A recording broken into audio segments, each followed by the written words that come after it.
હવે જોઈએ chapter 1 lecture 3 last લેક્ચરમાં આપણે એસઆઈ એકમ પદ્ધતિ વિશે વાત કરી, લંબાઈના એકમો, ક્ષેત્રફળના એકમો, એનું રૂપાંતરણ કઈ રીતે કરવું, પૂર્વગોનો ઉપયોગ કરીને એ વાત કરી. હવે આ લેક્ચરમાં આપણે કદ એના એક એકમમાંથી બીજા એકમમાં કઈ રીતે જવું એની વાત કરવાના છે. તો કદ એટલે લંબાઈ ગુણ્યા પહોળાઈ ગુણ્યા ઊંચાઈ, LBH. અને આ ત્રણ એક પ્રકારની લંબાઈ જ છે, એટલે બધાનું માપન છે મીટરમાં થશે. તો મીટર ગુણ્યા મીટર ગુણ્યા મીટર એટલે મીટરનો ઘન. એટલે કદનો SI એકમ થશે મીટર ક્યુબ. હવે એનું રૂપાંતરણ જોઈએ પૂર્વગોનો ઉપયોગ કરીને. તો સૌ પ્રથમ 1 સેન્ટીમીટર ક્યુબ બરાબર ખાલી જગ્યા મીટર ક્યુબ. તો સેન્ટીમીટર ક્યુબનો અર્થ શું થશે?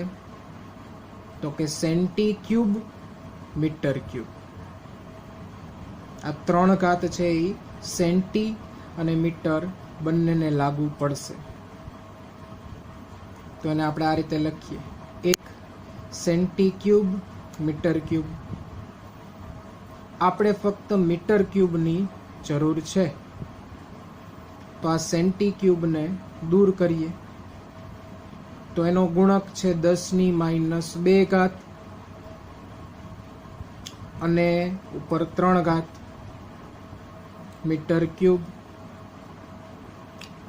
2⁻³ ઘાત તો ઘાત ઘાતનો ગુણાકાર 2 ગુણ્યા 3 એટલે 6 પણ -6. તો આપણો જવાબ આવશે 10⁻6 ઘાત મીટર ક્યુબ. એવી રીતે બીજું એક્ઝામ્પલ, 1 મીટર ક્યુબ બરાબર ખાલી જગ્યા મિલીમીટર ક્યુબ. તો અહીં પૂર્વગ નથી કોઈ, અને પૂર્વગ આપણે દાખલ કરવાનો છે. કયો પૂર્વગ દાખલ કરવાનો છે? Metre cube. તો સૌ પ્રથમ લખીએ ડાબી બાજુ 1 મીટર ક્યુબ બરાબર 1. આ મીટર ક્યુબના મીટર ક્યુબ એમ નામ છે. આપણે મિલી ક્યુબ દાખલ કરવાનું છે, તો એના વડે ગુણાકાર, એના વડે જ ભાગાકાર કરવો પડશે. આ મિલી ક્યુબ અને મીટર ક્યુબનો ગુણાકાર એને આપણે સંયુક્ત રીતે લખી શકીએ મિલીમીટર ક્યુબ. ને છેદમાં જે મિલી ક્યુબ છે એને આપણે 1ની સાથે છેદમાં લઈ લઈએ. 1/છેદમાં મિલી એટલે 10⁻³ ઘાત અને એનો ક્યુબ મિલીમીટર ક્યુબ. છેદમાં આવશે 10⁻৯ ઘાત, અંશમાં આવશે તો 10⁻+9 ઘાત મિલીમીટર ક્યુબ.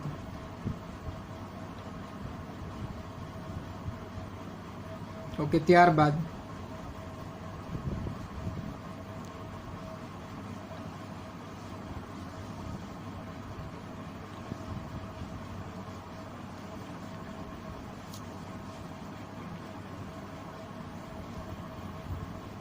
એક ડેસીમીટર ક્યુબ બરાબર ખાલી જગ્યા કિલોમીટર ક્યુબ. તો એક સૌ પ્રથમ આપણે લખીએ ડેસી ક્યુબ મીટર ક્યુબ. ડેસી ક્યુબ આ પૂર્વગની કોઈ જરૂર નથી, તો દૂર કરીએ. ડેસી એટલે 10⁻1 ઘાત અને એની 3 ઘાત મીટર ક્યુબ. ઘાતનો ગુણાકાર થાય તો 10⁻³ મીટર ક્યુબ. મીટર ક્યુબમાં આપણે રૂપાંતરણ કરી દીધું. હવે આપણે આગળ પૂર્વગની જરૂર છે. કયો પૂર્વગ છે? કિલો. પણ આપણે ગુણાકાર શેના વડે કરીએ છીએ? Kilo cube. તો કિલો ક્યુબ વડે ગુણાકાર અને કિલો ક્યુબ વડે ભાગાકાર કરી દીધો.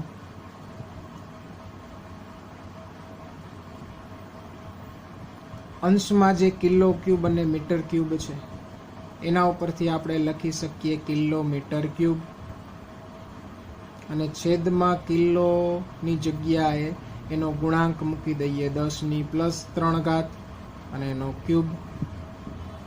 સાદુરૂપ આપીએ તો આપણો જવાબ આવશે 10⁻12 કિલોમીટર ક્યુબ. ક્લિયર? હવે કદમાં બીજા એક એકમનો આપણે ઉપયોગ કરતા હોઈએ છીએ, જે આપણો વ્યવહારિક એકમ છે. ખાસ કરીને જે પ્રવાહીઓ છે, તો પ્રવાહીઓના કદ આપણે આ રીતે દર્શાવતા હોઈએ છીએ. દાખલા તરીકે તમે દૂધ અથવા તો પાણી લ્યો તો એનો જનરલી તમે લીટર એકમનો ઉપયોગ કરો છો. ભાઈ 1 લીટર દૂધ, 2 લીટર દૂધ અથવા 1 લીટર પાણી. તો લીટર, મિલીલીટર, આ બધા જે એકમો છે એ એકમો કદના જ એકમો છે, પણ એને એસઆઈ એકમ કહેવાય નહીં. એ વ્યવહારિક એકમો છે. તો હવે લીટર અને એસઆઈ એકમ છે મીટર ક્યુબ. એની વચ્ચેનો સંબંધ ખાસ આપણે યાદ રાખીશું અહીં, જેનો આપણે આગળ ઉપયોગ કરવાનો થશે. તો 1 લીટર એટલે 10⁻³ મીટર ક્યુબ, અને 1 મીટર ક્યુબ મેળવીએ તો 10⁻³ લીટર. તો આ સંબંધ ખાસ આપણે યાદ રાખીએ. આનો ઉપયોગ આપણે કરવાનો થશે. પેલું જ એક્ઝામ્પલ આપણે લઈએ. હવે 1 લીટર બરાબર ખાલી જગ્યા સેન્ટીમીટર ક્યુબ. તો લીટરને સેન્ટીમીટર ક્યુબમાં કન્વર્ટ કરી શકાય, કારણ કે લીટર પણ કદનો એકમ છે અને સેન્ટીમીટર ક્યુબ પણ કદનો એકમ જ છે. તો આ રૂપાંતરણ કરી શકાય. તો સૌ પ્રથમ લીટર. તો લીટરમાંથી મીટર ક્યુબમાં એને કન્વર્ટ કરી દેવાય, કારણ કે આપણો અહીંયા પાયાનો એકમ કયો છે? Metre cube. ને પછી આગળ આપણે સેન્ટી દાખલ કરીશું. તો પેલા લીટરમાંથી મીટર ક્યુબ. તો સંબંધ આપણી પાસે છે, એનો ઉપયોગ કરીએ તો 1 લીટર બરાબર 10⁻³ મીટર ક્યુબ. ઓકે. હવે મીટર ક્યુબની આગળ આપણે સેન્ટી ક્યુબ દાખલ કરવું છે. તો સેન્ટી ક્યુબ વડે ગુણાકાર કરી દીધો, એના જ વડે ભાગાકાર.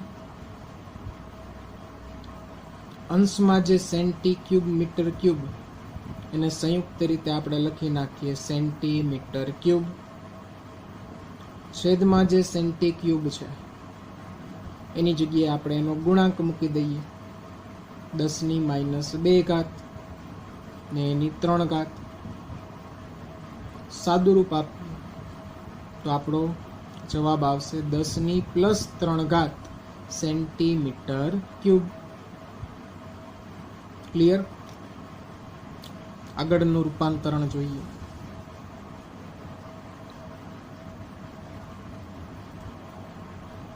એક ડેસીમીટર ક્યુબ, એમાંથી આપણે લીટરમાં જવું છે. તો આપણને મીટર ક્યુબ અને લીટર વચ્ચેનો સંબંધ ખબર છે. તો જો આ ડેસીને પહેલા દૂર કરી દઈએ અને મીટર ક્યુબમાં ફેરવી દઈએ, પછી મીટર ક્યુબ અને લીટર વચ્ચેનો જે સંબંધ છે તેનો ઉપયોગ કરીશું. ઓકે, તો લખીએ 1 ડેસી ક્યુબ મીટર ક્યુબ. ડેસીની કિંમત કેટલી? 10⁻⁴ ની 3 મીટર ક્યુબ એટલે 10⁻³ મીટર ક્યુબ. ને આ સંબંધ ઓલરેડી આપણી પાસે છે જ કે 10⁻³ મીટર ક્યુબ બરાબર કેટલા લીટર થશે? 1 લીટર. તો આના બરાબર લખી શકાય 1 લીટર. તો આ સંબંધ આપણે સીધો જ યાદ રાખીશું. આગળ આપણે ઉપયોગ પણ આનો આવશે કે 1 ડેસીમીટર ક્યુબ અને 1 લીટર એ બંને કદ સમાન જ થાય. એવી રીતે બીજું એક અગત્યનું કન્વર્ઝન છે. 1 સેન્ટીમીટર ક્યુબ માંથી આપણે મિલીલીટરમાં રૂપાંતરણ કરવાનું છે. એવી જ રીતે જોઈએ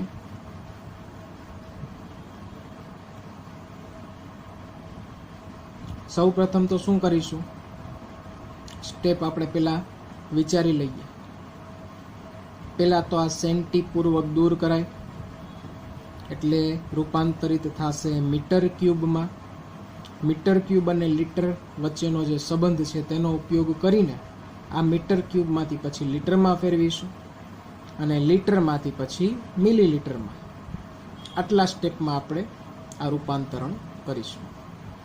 તો 1 સેન્ટી ક્યુબ મીટર ક્યુબ બરાબર સીધો જ મેં અહીંયા ગુણાંક મૂકી દીધો છે કે 10⁻²³ એટલે 10⁻6 મીટર ક્યુબ. ઓકે, મીટર ક્યુબને હવે લીટરમાં ફેરવવું છે તો મીટર ક્યુબની જગ્યાએ શું લખી શકાય? 10⁻³ લીટર. 10⁻6 એમ નામ જ રાખેલું છે. મીટર ક્યુબની જગ્યાએ ઉપરનો જે સંબંધ જોયો એ પ્રમાણે 10⁻³ લીટર લખી શકાય. ઓકે, આ બંને હવે 10 છે એનું સાદુરૂપ આપી તો આવશે 10⁻³ લીટર. ઓકે, લીટર સુધી પહોંચી ગયા. હવે આગળ શું દાખલ કરવું છે? મિલી. જો અહીંયા ફક્ત મિલી છે, અહીંયા મિલી ક્યુબ કે મિલી સ્ક્વેર એવું કાંઈ નથી, ફક્ત મિલી જ છે. ઉપર ઘાત 1 જ હોય અહીંયા. તો અહીં આપણે ગુણાકાર મિલી ને મિલી વડે ભાગાકાર કરી દઈએ. ઉપર અંશમાં આવી ગયું મિલી લીટર, છેદમાં મિલી છે ત્યાં મૂકી દીધો આપણે તેનો ગુણાંક 10⁻³ તો 10⁻³ ઉપર નીચે કેન્સલ થશે અને આપણો આન્સર આવશે 1 મિલીલીટર. તો આ ખાસ હવે યાદ રાખીએ કે 1 સેન્ટીમીટર ક્યુબ અને 1 મિલીલીટર એ બંને સમાન જ કદ થશે.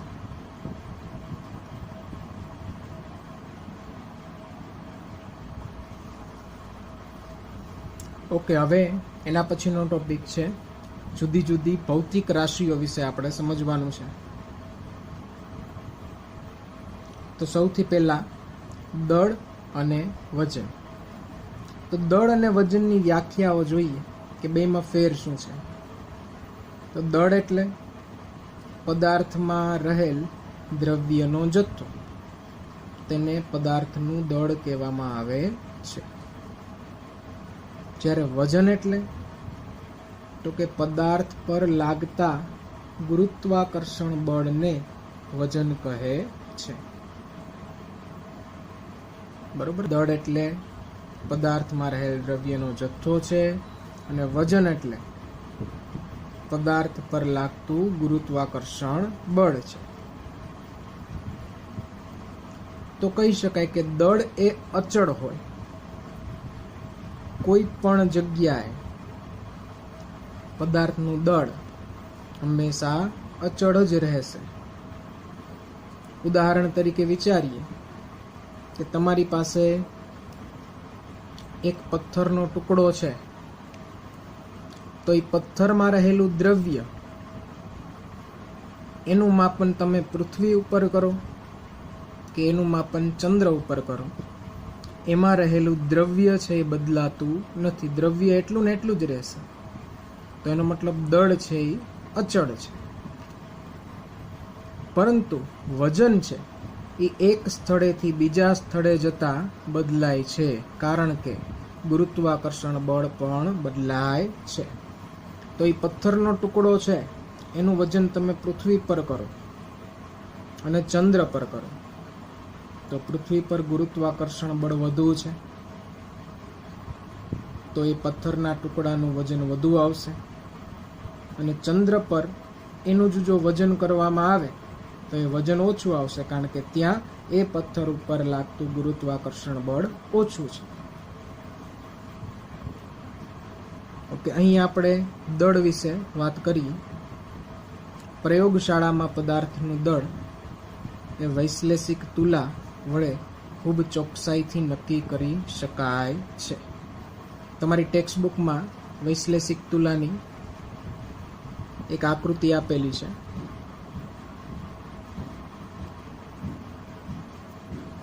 દળનો એસઆઈ એકમ ઓલરેડી આગળ આપણે પાયાના જે 7 એકમો જોયા એમાં આવી ગયેલ છે.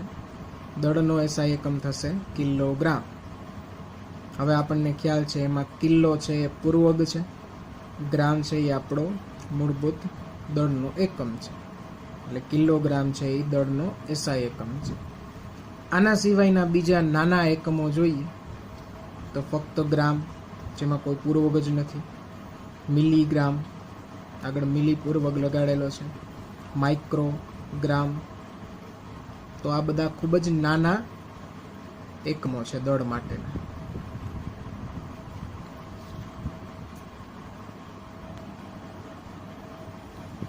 હવે ત્યારબાદ ની ભૌતિક રાશિ છે કદ. તો કદ એટલે શું? તો કે કોઈ પણ દ્રવ્ય અથવા તો કોઈ પણ પદાર્થે અવકાશમાં રોકેલ જગ્યાને કદ કહેવામાં આવે છે. તો કદ એટલે પદાર્થે રોકેલી જગ્યા. એસઆઈ એકમ. તો એસઆઈ એકમ શું થશે? તો કે કદનું સૂત્ર યાદ કરીએ. લંબાઈ ગુણ્યા પહોળાઈ ગુણ્યા ઊંચાઈ, LBH. આ ત્રણે એક પ્રકારની લંબાઈ જ ગણાય. તો આપણે લંબાઈનો ઘન એવું લખી શકીએ. અને લંબાઈનો એસઆઈ એકમ છે મીટર, તો થઈ જશે મીટરનો ઘન. તો કદનો એસઆઈ એકમ છે મીટર ક્યુબ. આ એકમને મૂળભૂત એકમમાંથી ઉપજાવેલો એકમ કહેવામાં આવે છે. ચાલો એના સિવાયના બીજા એકમો જોઈએ તો સેન્ટીમીટર ક્યુબ, ડેસીમીટર ક્યુબ, એનો પણ ઘણીવાર ઉપયોગ થતો હોય છે. નાના એકમો. વ્યવહારિક એકમો ખાસ કરીને આપણે પ્રવાહીઓ માટે ઉપયોગ કરતા હોય, લીટર, મિલીલીટર, તો આ પણ કદના એકમો જ છે. ત્યારબાદ પ્રયોગશાળામાં પ્રવાહીઓના કદના માપન માટે અંકિત નળાકાર, બ્યુરેટ, પીપેટ, કદમાપક ફ્લાસ્ક વગેરે વપરાય છે. તો આ બધા જે સાધનો છે એ પ્રવાહીઓના કદના માપન માટે વપરાય છે. જોઈએ આપણે આ બધા સાધનો ટેક્સ્ટ બુકમાં તમારે આપેલા છે. તો સૌ પ્રથમ અહીં છે બ્યુરેટ. બ્યુરેટ આ રીતની કાચની એક નળી હોય છે, જેમાં નીચે અહીંયા સ્ટોપ કોક આપેલું હોય છે. બ્યુરેટમાં ઉપરની બાજુએ 0 અંકિત કરેલું હોય છે અને નીચે અહીંયા 50 છે અને એકમ છે અહીંયા મિલીલીટર. તો એમ કહી શકાય કે આ બ્યુરેટ છે એ 50 મિલીલીટરની બ્યુરેટ છે. 50 મિલીલીટર સુધીનું કદ એનું માપન આમાં થઈ શકે. ત્યારબાદનું છે પીપેટ. તો પીપેટની ઉપર અહીં લખેલું છે 25 ml ને અહીં એક કાપો છે. તો એનો અર્થ એમ થાય કે આ નીચેથી અહીં કાપા સુધી જ્યારે પ્રવાહી ભરવામાં આવશે એટલે આટલું જે પ્રવાહી છે એ 25 મિલીલીટર થાય. તો આ પીપેટની મદદથી 25 મિલીલીટર કદ માપી શકાય. તેના કરતાં વધુ કે ઓછું કદ આ પીપેટ વડે માપી શકાય નહીં. આ પીપેટની મદદથી કોઈ પણ પ્રવાહી તમે 25 મિલીલીટર લઈ શકો.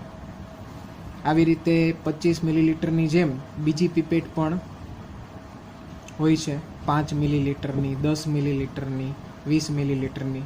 તો આપણી જરૂરિયાત મુજબ પ્રયોગશાળામાં કોઈ પણ પીપેટ વાપરી શકાય.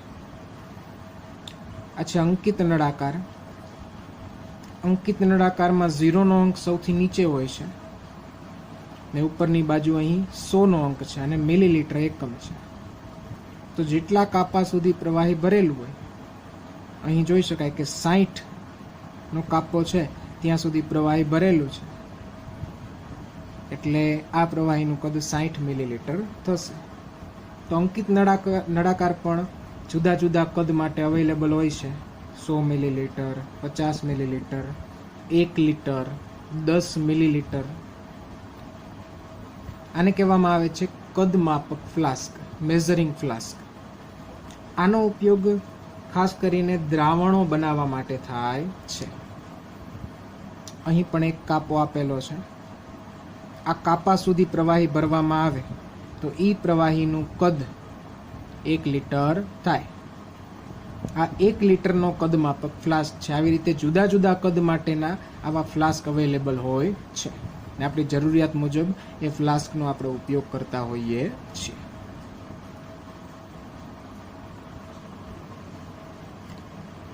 ત્યાર પછીની ભૌતિક રાશિ છે ઘનતા. તો ઘનતાનું સૂત્ર તમે અગાઉ ભણી ગયા છો. ઘનતા બરાબર દળના છેદમાં કદ. ને આ સૂત્ર ઉપરથી જ આપણે એની વ્યાખ્યા બનાવી શકીએ. છેદમાં જે કદ છે એને જો હું એકમ ધારી લઉં, એટલે છેદમાં જો 1 આવી જાય તો એનો અર્થ તો કે જે દળ છે એને જ શું કહેવામાં આવે? ઘનતા.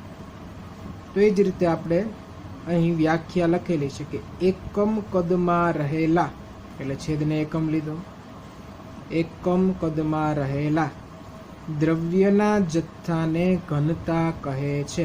અંશમાં દળ છે તો દળને આપણે દ્રવ્યનો જથ્થો પણ કહીએ છીએ. તો એકમ કદમાં રહેલા દ્રવ્યના જથ્થાને ઘનતા કહેવામાં આવે છે. ઓકે, ઘનતાના SI એકમની વાત કરીએ તો ઘનતાનો SI એકમ આપણે ઉપજાવી શકીએ.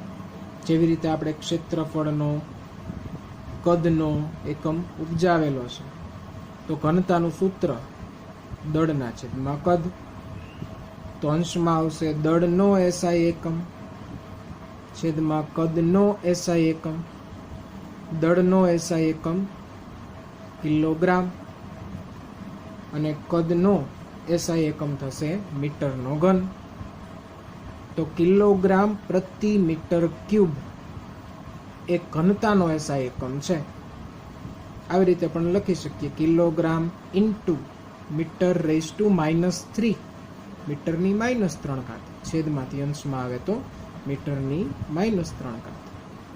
ઘનતાના બીજા નાના એકમોનો પણ ઉપયોગ થતો હોય છે, જેવા કે અંશમાં દળ છે એ ગ્રામમાં લઈએ, છેદમાં કદ છે 1 સેન્ટીમીટર ક્યુબમાં લઈ શકાય. તો ગ્રામ પ્રતિ સેન્ટીમીટર ક્યુબ.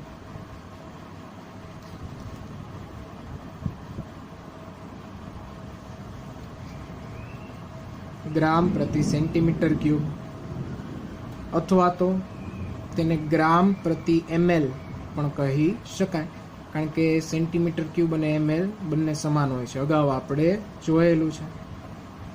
તો આ બધા ઘનતાના એકમો છે. ઓકે, ત્યારબાદની ભૌતિક રાશિ છે તાપમાન.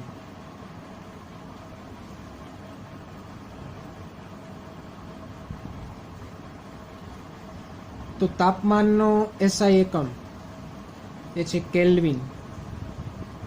અગાઉ પાયાના 7 એકમો જોયું આપણે. એના સિવાયના બીજા એકમો ડિગ્રી સેલ્સિયસ, જેનો આપણે સૌથી વધુ ઉપયોગ કરતા હોઈએ છીએ. ડિગ્રી ફેરનહીટ, જેનો ખાસ કરીને જે ડૉક્ટરનું થર્મોમીટર છે એમાં માપક્રમ ડિગ્રી ફેરનહીટમાં મપાય છે. તો આ ત્રણ જે માપક્રમ છે તાપમાન માટેના, એની વચ્ચેના સંબંધ ખૂબ જ અગત્યના છે, યાદ રાખીએ આપણે. ડિગ્રી ફેરનહીટ બરાબર 9/5 ડિગ્રી સેલ્સિયસ પ્લસ 32. એવી રીતે kelvin is equal to degree Celsius plus 273.15. આની મદદથી આપણે એક માપક્રમમાંથી બીજા માપક્રમમાં જઈ શકીએ. એની પ્રેક્ટિસ પણ આપણે કરીએ. એ પહેલા કેલ્વિન માપક્રમમાં તાપમાનનું ઋણ મૂલ્ય શક્ય નથી. આપણે ડિગ્રી સેલ્સિયસમાં જનરલી 0 કરતાં નીચેના તાપમાનો વિશે વાત કરતા હોય. માઇનસમાં શક્ય છે, ડિગ્રી સેલ્સિયસમાં શક્ય છે, ડિગ્રી ફેરનહીટમાં શક્ય છે. પરંતુ કેલ્વિન માપક્રમમાં સૌથી ઓછામાં ઓછું તાપમાન એટલે 0 કેલ્વિન. 0 કેલ્વિન કરતાં નીચું તાપમાન ક્યારેય હોતું નથી. હવે કેમ નથી હોતું એ આગળનું જે ચેપ્ટર આવશે એમાં ડિટેલમાં આપણે સમજીશું. ઓકે, હવે થોડાક કન્વર્ઝન આપેલા છે. એક માપક્રમમાંથી બીજા માપક્રમમાં કઈ રીતે જવું. તો છે ડિગ્રી સેલ્સિયસ 25 ડિગ્રી સેલ્સિયસ બરાબર ખાલી જગ્યા કેલ્વિન. ઓકે, તો આપણે કેલ્વિન ગણવાનું છે. તો આ કેલ્વિન ને ડિગ્રી સેલ્સિયસ વચ્ચેનો જે સંબંધ આપેલો છે એ મૂકીએ. કેલ્વિન બરાબર ડિગ્રી સેલ્સિયસ પ્લસ 273.15. ડિગ્રી સેલ્સિયસની જગ્યાએ 25 મૂકીએ તો 25 પ્લસ 273.15. સિમ્પલ છે એકદમ. તો આપણો આન્સર આવશે 298.15. અને હવે આપણો માપક્રમ થશે કેલ્વિનમાં. ક્લિયર? ઓકે, ત્યારબાદ બીજા થોડા ઘણા રૂપાંતરણો જોઈએ. 300 કેલ્વિન બરાબર ખાલી જગ્યા ડિગ્રી સેલ્સિયસ. તો કેલ્વિન અને ડિગ્રી સેલ્સિયસ વચ્ચેનો જે સંબંધ જોયો આગળ, એમાંથી આ વખતે મારે ડિગ્રી સેલ્સિયસ ગણવું છે. તો ડિગ્રી સેલ્સિયસને કરતા બનાવતા સૂત્ર કંઈક આવું જોવા મળશે કે ડિગ્રી સેલ્સિયસ બરાબર કેલ્વિન માઇનસ 273. 0.15 ને અહીંયા આપણે અવગણી નાખેલ છે. જનરલી આપણે 273 જ લેતા હોઈએ છીએ. તો કેલ્વિન માઇનસ 273 બરાબર કેલ્વિન. તો કેટલા કેલ્વિન છે? 300 કેલ્વિન. તો કેલ્વિનની જગ્યાએ 300 માઇનસ 273 એટલે આપણો આન્સર આવશે 27. તો 300 કેલ્વિન બરાબર 27 ડિગ્રી સેલ્સિયસ થાય. એવી જ રીતે 20 ડિગ્રી સેલ્સિયસ બરાબર ખાલી જગ્યા ડિગ્રી ફેરનહીટ. તો ડિગ્રી સેલ્સિયસ અને ડિગ્રી ફેરનહીટ વચ્ચેનો જે સંબંધ છે એ આપણે અહીં મૂકીએ. તો ડિગ્રી ફેરનહીટ બરાબર 9/5 degree Celsius plus 32. Degree Celsius કેટલા આપેલા છે? 20. તો ડિગ્રી સેલ્સિયસની જગ્યાએ આપણે મૂકી દીધું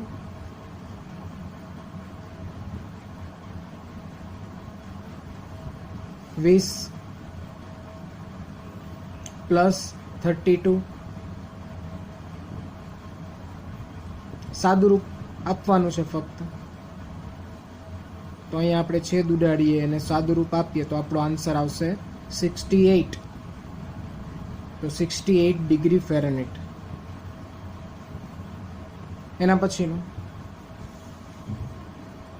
95 ડિગ્રી ફેરનહીટ બરાબર ખાલી જગ્યા ડિગ્રી સેલ્સિયસ. તો આ વખતે ડિગ્રી ફેરનહીટમાંથી આપણે ડિગ્રી સેલ્સિયસમાં જવું છે. તો ડિગ્રી ફેરનહીટ બરાબર 9/5 ડિગ્રી સેલ્સિયસ પ્લસ 32 જે સંબંધ છે એનો ઉપયોગ કરીએ. એમાં આ વખતે કિંમત કોની મૂકવાની છે? Degree Fahrenheit. તો ડિગ્રી ફેરનહીટની જગ્યાએ આવશે 95. ડિગ્રી સેલ્સિયસ આપણે ગણવાનું છે તો આ ડિગ્રી સેલ્સિયસને કરતા બનાવવાનું થશે. ઓકે, તો પહેલાં તો આ કિંમત મૂકી.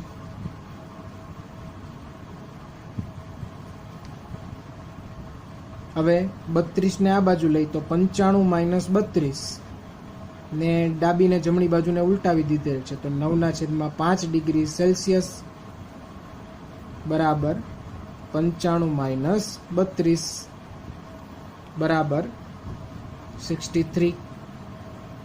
હવે ડિગ્રી સેલ્સિયસને કરતા બનાવીએ તો 5 છેદમાંથી અહીંયા અંશમાં જશે તો 63 × 5 ને 9 છેદમાં લઈ લઈએ. અહીંયા છેદ ઉડાડીએ, સાદુરૂપ આપીએ તો આપણો જવાબ આવશે 35 ડિગ્રી સેલ્સિયસ.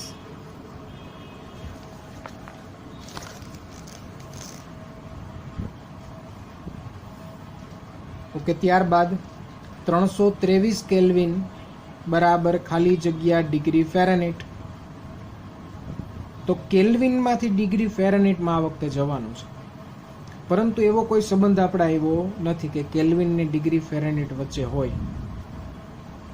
તો પહેલાં શું કરાય તો કે કેલ્વિનમાંથી ડિગ્રી સેલ્સિયસમાં રૂપાંતરણ કરી દેવાય અને ડિગ્રી સેલ્સિયસ માપક્રમમાંથી પછી ડિગ્રી ફેરનહીટમાં જઈ શકાય. એટલે જે બે સંબંધો છે એનો આપણે અહીં ઉપયોગ કરવાનો થશે.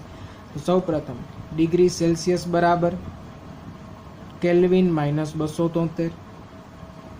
કિંમતો મૂકીએ, સાદુરૂપ આપીએ તો આપણો આન્સર આવશે 50. ઓકે, તો આ આપણે કન્વર્ટ કર્યું કે એમાં ડિગ્રી સેલ્સિયસમાં. હવે ત્યાર પછીનો સંબંધ છે કે ડિગ્રી ફેરનહીટ અને ડિગ્રી સેલ્સિયસ વચ્ચેનો સંબંધ એ મૂકી દઈએ. ડિગ્રી સેલ્સિયસ અગાઉ આપણે મેળવેલું છે, કેટલું આવે છે 50. એમાં આપણે કિંમતો મૂકીએ, સાદુરૂપ આપીએ તો ડિગ્રી ફેરનહીટ કેટલા આવશે 122. ઓકે, અહીં એક પ્રશ્ન તમારા માટે લખેલો છે જે તમારે જાતે સોલ્વ કરવાનો છે. નેક્સ્ટ લેક્ચરમાં આનું સોલ્યુશન હું કરાવીશ. તો એવું તાપમાનનું મૂલ્ય કે જે ડિગ્રી સેલ્સિયસ અને ડિગ્રી ફેરનહીટ બંને માપક્રમમાં સમાન થાય એવું તાપમાન તમારે શોધવાનું છે કે ડિગ્રી સેલ્સિયસમાં અને ડિગ્રી ફેરનહીટમાં બંનેમાં એનું મૂલ્ય એક સમાન જ હોય.